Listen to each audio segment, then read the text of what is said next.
Hello guys, you're watching Not TV, and today papakita ko sa inyo kung paano mag-install ng ating top box. Isang mabilis lang na vlog. So ito ang mga kailangan natin ng brackets, kailangan natin ng top box base.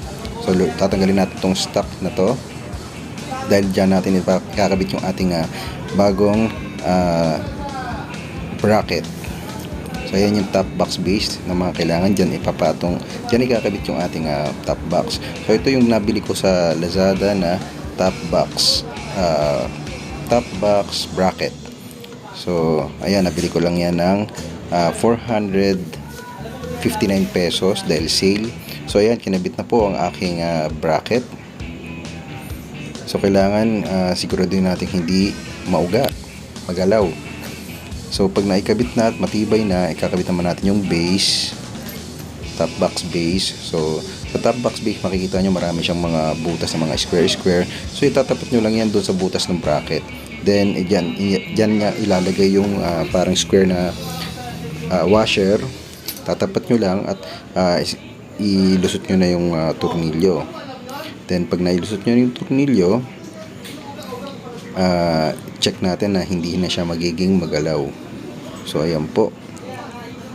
Bali pinakabit ko lang din to sa tropa dahil wala po akong kumpletong tools. So ayan, kinabit na ni kuya sa ilalim para naka-align na siya. Hihigpitan na lang mamaya kapag okay.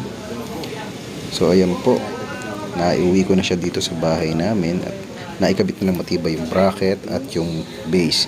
So ngayon ikakabit na natin yung top box na nabili ko din sa Lazada ng sale din. Ang original price niya is nasa 5,000. So nabili ko lang ng 1,971 pesos. So ito, chinecheck ko yung base kung matibay. So hindi naman siya mauga. So okay, pwede na ilagay. Let's go guys. So ayan, kinuha ko na po yung aking top box. Ayan, nabili ko bago. Dali natin dito sa motor. So ito po ang aking top box. Ang color niya is matte white with the black. Ayan po, napakaganda. Sulit na sulit po sa price niya at mukhang matibay naman. Hard plastic top box RXR, 1,971 pesos only.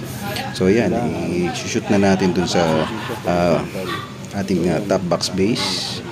So ayan po, kailangan naka-horizontal yung susian yan para mapindot po natin. Dahil pag isasalpak natin yan, kailangan natin pindutin ng konti para sumut yung pinaka-lock niya. So ayan, napipindot siya. Ngayon may makikita kayong ngipin dun sa bandang base. So isushoot nyo lang din yun against dun sa top box sa likod.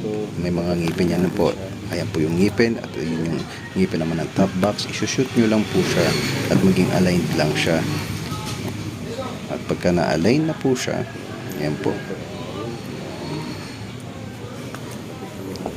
kailangan lang natin siyang ipasok ng maganda. Ayan, so sumut, pasok at isushoot doon sa lock. So ayan na po, very good. So nag-click na. So once na mag-click, sususian na natin ng patayo para hindi na po mapipindot at secured na hindi na matatanggal ng iba yung inyong top box. So ayan lang po, hanggang dyan na lang po. Ito po ang aking video ng pagkabit ng top box. Sana po ay nakakuha kayo ng style sa pagkabit. So salamat po sa inyong panonood and subscribe and hintayin po natin yung susunod kong mga videos. Salamat po. Maganda.